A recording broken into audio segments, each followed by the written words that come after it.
ओम नमो भगवते वासुदेवाय। आज हम आपको गयासुर नाम के एक दानव की कथा सुनाएंगे। तो आइए शुरू करते हैं। ब्रह्मा जी सृष्टि की रचना करने के बाद जब प्रकृति में संतुलन का सृजन कर रहे थे तो उनसे असुर कुल में गया नामक असुर की रचना हो गई, जिसमें अनजाने में देवव्रति शामिल हो गई।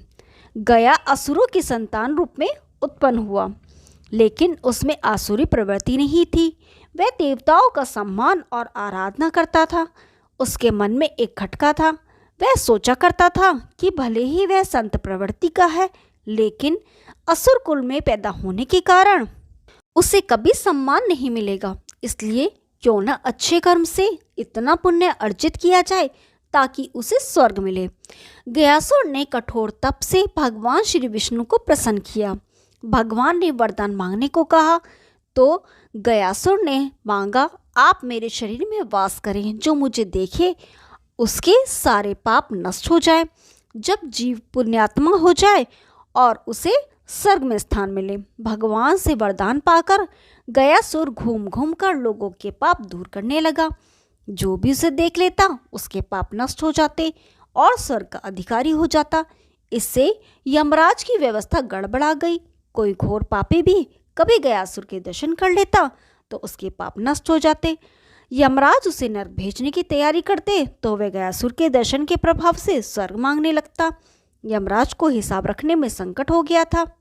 यमराज ने ब्रह्मा जी से कहा कि अगर गयासुर को ना रोका गया तो आपका वह विधि विधान समाप्त हो जाएगा, जिसमें आपने सभी को उसके कर्म के अनुसार फल भोगने की व्यवस्था दी है। पापी भी गयासुर के प्रभाव से स्वर्ग भोगेंगे।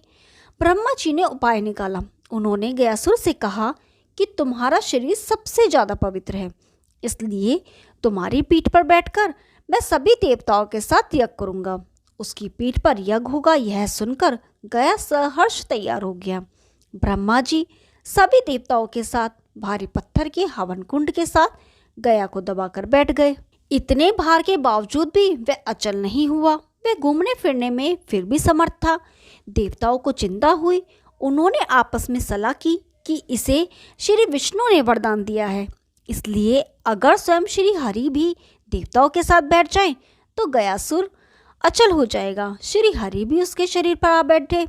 श्री विष्णु जी को सभी देवताओं के साथ अपने शरीर पर बैठा देखकर गयासुर ने कहा, आप सब और मेरे आराध्य श्री हरि की मर्यादा के लिए अब मैं अचल हो रहा हूँ। घूम घूम कर लोगों के पाप हरने का कार्य बंद कर दूंगा, लेकिन मुझे चूंकि श्री हरि का आशीर्वाद है इसलिए वह व्यर्थ नहीं जा सकता।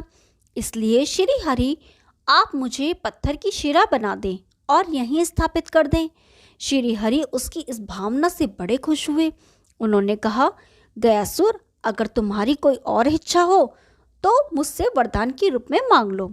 गयासुर ने कहा, हे नारायण, मेरी इच्छा है कि आप सभी देवताओं के साथ अप्रत्यक्ष रूप से इसी शिला पर विराजमान रहें और यह स्थान मृत्यु के बाद किए जाने वाले धार्मिक अनुष्ठानों के लिए तीर्थ स्थल बन जाए।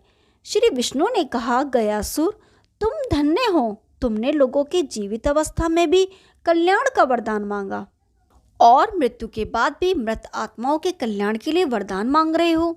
तुम्हारी इस कल्याणकारी भावना से हम सब बंध गए हैं।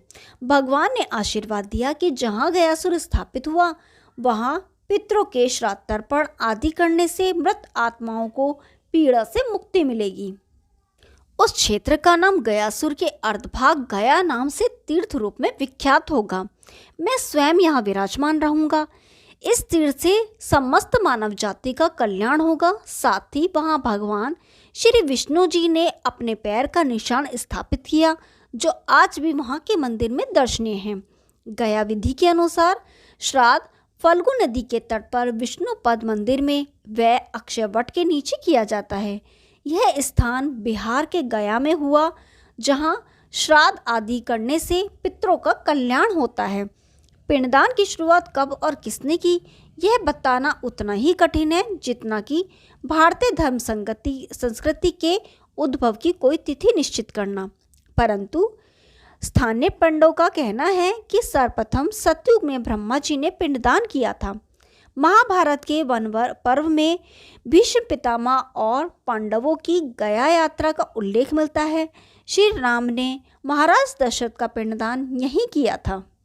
गया के पंडों के पास साक्ष्य से स्पष्ट है कि मौर्य और गुप्त राजाओं से लेकर कुमारिल भट्ट, चाणक्य, रामकृष्ण परमहंस व चैतन्य महाप्रभु जैसे महापुरुषों का भी गया में पिंडदान करने का प्रमाण मिलता है। गया में फल्गु नदी प्राय सूखी रहती है। इस संदर्भ में एक कथा प्रचलित है। भगवान श्री राम अपनी पत्नी श्री सीता जी के साथ पिता दशरथ का श्राद्ध करने गया धाम पहुँचे। श्राद्ध कर्म के लिए आवश्यक सामग्री लेने वे चले गए। तब तक राजा दशरथ की आत्मा ने पिंड की मांग कर दी। फल्गु नदी तट पर अकेली बैठी सीता जी अत्यंत असमंजस में पड़ गए। माता सीता जी ने फल्गु नदी, गाय, वटवृक्ष और केतकी फूल को साक्षी मानकर पिंडदान कर दिया। जब भगवान श्री राम आए तो उन्हें पूरी कहानी सुनाई, परंतु भगवान को विश्वास नहीं हुआ। तब जिन्हें साक्षी मानकर पिंडदान किया था उन सबको सामने लाया गया। पंडा फल्गु नदी, गाय और केतकी फूल ने झूठ बोल दिया, परंतु अक्षयवट ने सत्यवादिता का परिचय देते हुए माता की लाज रख ली। इससे क्रोधित होकर सीता जी ने फल्गु नदी को श्राप दे दिया कि तुम सदा सूखी रहोगी, जबकि गाय को मैला खाने का श्राप दिया। केतकी के फूल को पितृपूजन में निषेध का। वट वृक्ष पर प्रसन्न होकर सीता जी ने उसे सदा दूसरों को छाया प्रदान करने की व लंबी आयु का वरदान दिया। तब से ही फल्गु नदी हमेशा सूखी रहती है, जबकि वट वृक्ष आदि भी तीर्थयात्रियों को छाया प्रदान करता है। आज भी फल्गु तट पर स्थित सीता कुंड में बालू का पिंडदान करने की क्रिया संपन्न होती है। ओम नमो भगवते वासुदेवाय। यदि आपको ये कहानी पसंद आई तो वीडियो को लाइक कीजिए, शेयर कीजिए और चैनल को सब्सक्राइब कीजिए। हम आपके लिए ऐसी रोचक पौराणिक कथाएं लाते रहेंगे। तब तक के लिए नमस्कार।